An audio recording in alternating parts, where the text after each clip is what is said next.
इसका mean mean हो गया आपका यस सर। a+b/2 यस और सर। मीडियन कितना होगा?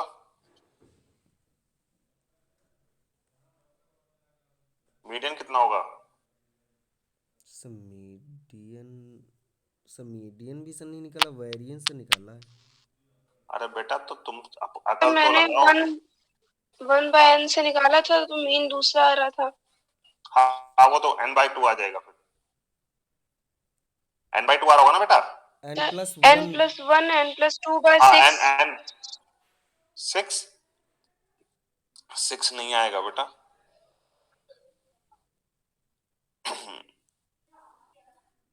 देखना आप, ठीक है।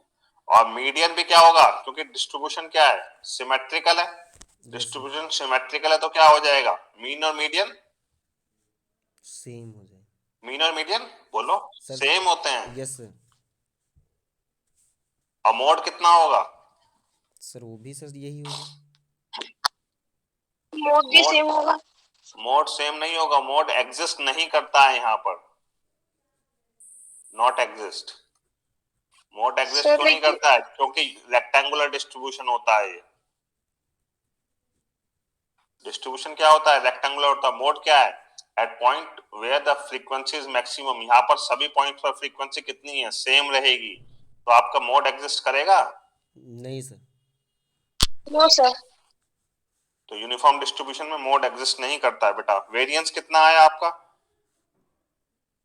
सर सर वेरिएंस आया। वेरिएंस 1/12 b-a का स्क्वायर। क्या बेटा?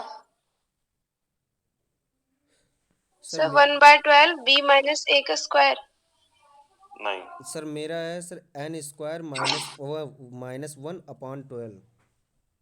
हाँ, या तो आपका आएगा n² -1/12, या फिर आपका अगर a b की फॉर्म में लिख रहे हैं तो b-a+1 का होल स्क्वायर -1/12। मतलब वो n की वैल्यू क्या होती है, b-a+1। Yes sir. देखो एक बात सुनो। अगर हम कह रहे हैं x की रेंज कितनी है, 1 से लेकर n तक है, ठीक है। तो x कितने डिजिट्स हो गए इसमें, अगर हम n-1 करेंगे तो n-1+1 करना पड़ेगा ना, क्योंकि n डिजिट्स हो गई। Yes sir. Possible values x की कितनी हो गई, तुम बिल्कुल भी कंफ्यूज मत हो। पॉसिबल वैल्यूज कितनी हो गई x की? सर अरे n मैं होगी। कह रहा हूं, एक एग्जांपल ले लेते हैं, यस। ठीक है। एक लाइब्रेरी से सबको equal number of books issue होनी है, सबको 5 बुक्स इशू होनी है, ठीक है। तो जो वैल्यूज है वो कहां से कहां तक जाएगी, किसी भी स्टूडेंट पे 1 से लेके 5 तक जाएगी। Yes sir. ठीक है। तो जो x की रेंज कितनी होगी, अगर 5 माइनस यानी कि n-1 कर देंगे तो क्या हो जाएगा, n-1+1 लिखना पड़ेगा ना टोटल n करने के लिए, क्योंकि पॉसिबल x की पॉसिबल वैल्यूज कितनी है, n है, ठीक है। अगर इसी को हम लिखते हैं x follows x lies between a to b, ठीक है। तो x की पॉसिबल वैल्यूज कितनी होगी, b-a+1 हो जाएगी ना फिर। Yes sir. यस। समझ रहे हो नहीं समझ रहे हो? यस। अरे भाई अगर हम कह रहे हैं x की वैल्यूज 4 से लेकर और 10 तक जाएगी, तो x की पॉसिबल वैल्यूज कितनी हो गई, 4 5 6 7 8 9 10, 7 वैल्यूज हो गई ना। Yes sir.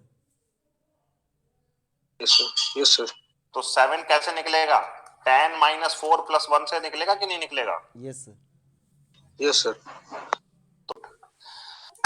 देखो कुछ बुक्स में x की रेंज होती है 1 to n, ठीक है। तो x की पॉसिबल वैल्यूज कितनी हो गई, n, मतलब x की पॉसिबल वैल्यूज हो गई n, ठीक है।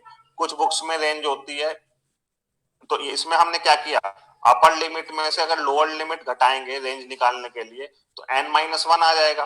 तो टोटल x की पॉसिबल वैल्यूज के लिए +1 करना पड़ेगा, ठीक है। तो x की पॉसिबल वैल्यूज हो गई n। अगर यहाँ पर हम करेंगे तो इसीलिए आपका इस टाइप में आपका जो पीएमएफ हो जाता है वो क्या हो जाता है, 1/n हो जाता है। ठीक है। Yes sir. अब क्योंकि हर किसी पॉइंट पर प्रोबेबिलिटी क्या है, सेम है, यस तो और अगर आपका रेंज हम x की दे दें a टू b, तो a टू b, तो total number possible values of x क्या हो जाएंगी, b माइनस a प्लस 1 हो जाएगी। Yes sir. ठीक है, तो आपका यहाँ तो एट ईच पॉइंट आपका कितनी प्रोबेबिलिटी हो गई, 1/b माइनस a प्लस 1। तो आप चाहे इसे पीएमएफ लिखिए चाहे इसे पीएमएफ लिखिए। Yes sir, yes sir. ठीक है, इसी तरह से आपका जो वेरिएंस आएगा, चाहे आप उसे n स्क्वायर माइनस 1/12 लिखिए, चाहे b माइनस a प्लस 1 का होल स्क्वायर माइनस 1/12 लिखिए।